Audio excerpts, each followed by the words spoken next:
What is going on, YouTube? Welcome back to the audio vlog YouTube channel.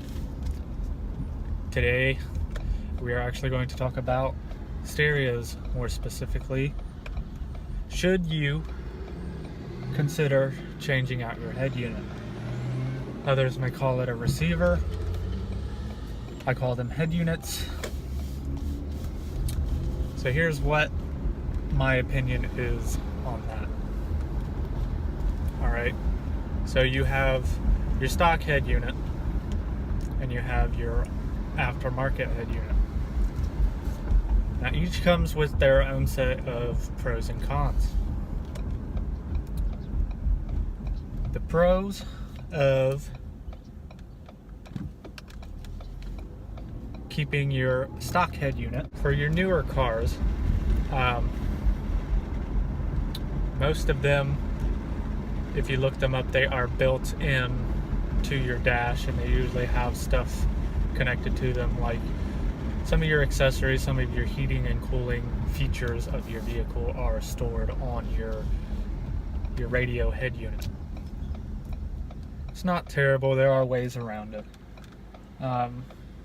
Pros of keeping your stock head unit: one is you do not have to tear your dash apart completely, so that's a big plus right there. Another pro is it keeps the car looking stock. So if you live in a bad neighborhood, if you live where there is like a high crime rate, it'll look stock, so nobody will even suspect that there is something in your trunk. Now, your aftermarket head unit, there's some pros and cons there as well. An aftermarket head unit pro would be personalization. There are hundreds, if not thousands, of different brands, models, etc. that you can get that fit multiple cars, multiple different types of radios that'll fit your car. And it gives it more of a personal look, honestly. A con, of course, is you have to tear your complete dash apart. Now, one thing that is kind of a must if you're going to put a stereo in your vehicle is the RCA outs. Now, what you have with your RCA outs is the line that goes from your head unit back to your amp. That line sends the audio signal from your head unit to your amp, where your amp tells it to amplify the signal and send it to the speaker. Now, with a stock head unit, you're not going to have that. With an aftermarket head unit, there are actually multiple different options for multiple different types of builds. You have head units that have one, and I believe you can have head units up to 3 RCA outputs. Now, determining whether or not you should upgrade or not. What's in the best interest for you and your system, actually? Personally, my go-to is how much power are you running? I would say if you're running a slightly higher powered system and you're going to want to run more than one RCA, you almost have to have an aftermarket head unit. Now, there are ways around it. You could get splitters and just split away, but I personally think that's tacky. So if you don't want to go super powerful, the stock head unit is the way to go. Now, with the newer cars with the your features built into the dash, of course you can still add an aftermarket head unit and keep those features. There are plenty of photos, and I'm sure there's even some videos out there of installing an aftermarket head unit on a dash like that. Usually the screen is still intact, you don't change that, and you actually add it on. So usually it's down at the bottom somewhere in like an open cubby hole. But again, like, why do you need 2 radios, honestly? and you got to run your own power supply, and it's a complete mess. But if you're running a high powered system in a new car, that's definitely something that you're going to have to get into when it comes down to it. Now, if you don't want to add an aftermarket stereo to your new car, your newer model car, with all those features built in, there is something you can do to bypass it that's not tacky at all. It does require a little work, and that's where this comes into play. And we'll take a look at this a little bit later. But for now, why am I using this instead of putting a unit in the car? So I'm not going to be running multiple amps in this vehicle. I'm going to have one Class D monoblock amp. If I were to run more than one amp, of course, I would consider that. But my Nitro, it's got an aftermarket head unit in it, because not only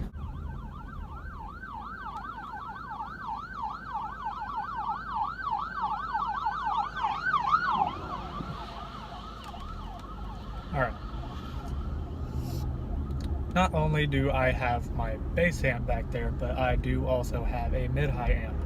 What I mean by that is I replaced my door speakers with better speakers and I amplified them.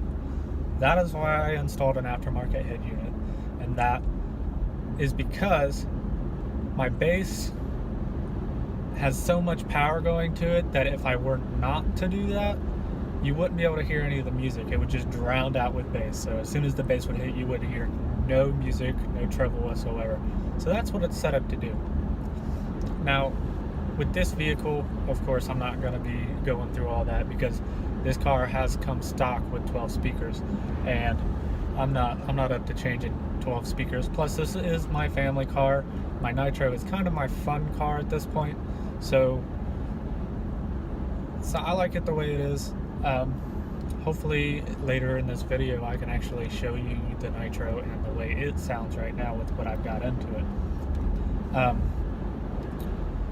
So we'll take a look at this once I finish driving, because obviously, you know, I just got passed by a ambulance and had to get off to the side of the road. But I am mobile again. We are on our way home. I'm gonna go ahead and tell you the way around putting an aftermarket stereo in your car and keeping your stock head unit but still wanting that system in your trunk. This piece is called a high-low audio output converter, and basically what it is you hook it up to your rear speakers. You can either do it behind your dash, or if you don't want to take apart your dash, you can actually access your rear speakers and tap it off of there. Now with this piece, it completely bypasses having to tear your dash apart. The way I'm going to do it is I have my box built, which actually right now I'm going to give you a little teaser of the box, because the box is actually done.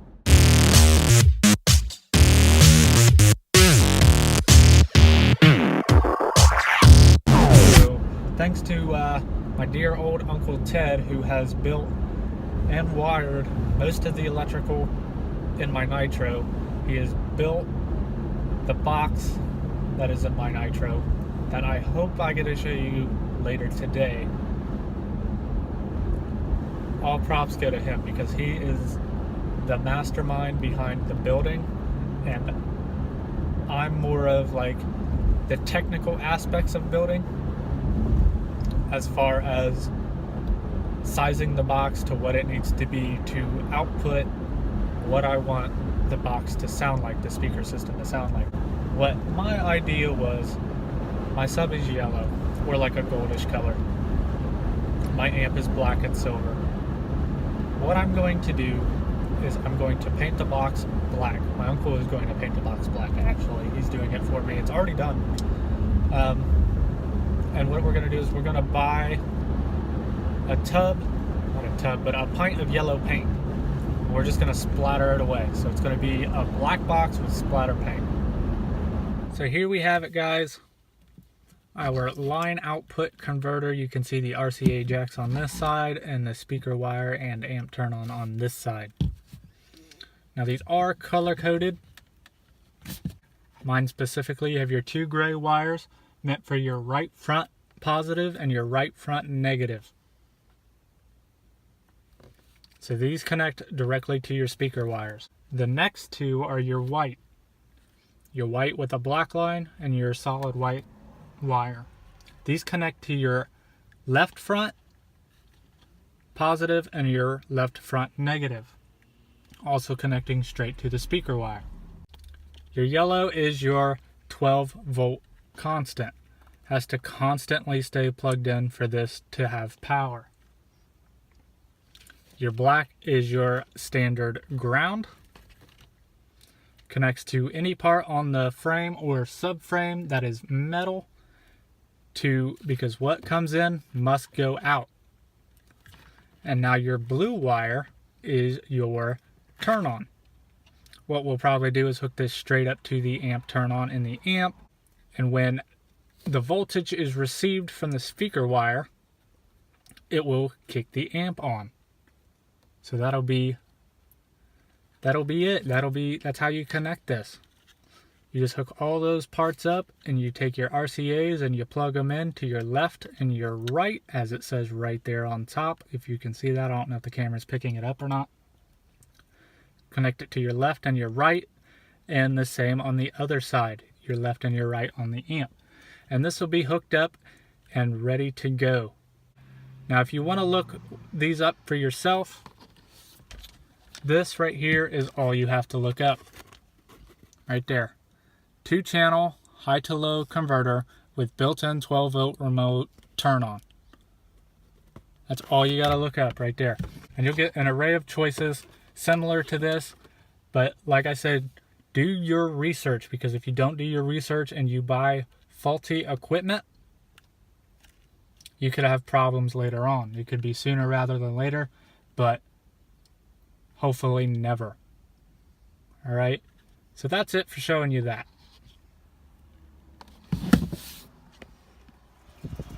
So by now you've met Betty, the black 2015 Ford Fusion Titanium, and now it's time for you to meet number 2 for my first major build, and that would be Lorraine here, my 2009 Dodge Nitro. Now excuse the mess in here, my mother-in-law has been driving this car. Here is my aftermarket head unit. A little dusty. I have not had time to detail this car with her driving it. So right here I will turn this on for you.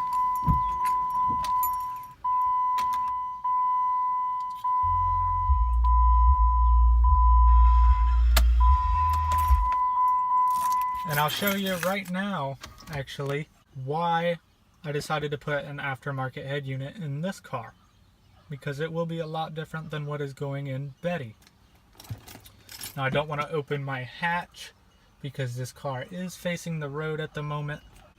What I'm going to do is I'm going to actually try to climb back there, and we'll see how well that works. Now as you can tell from this angle that this box is quite massive.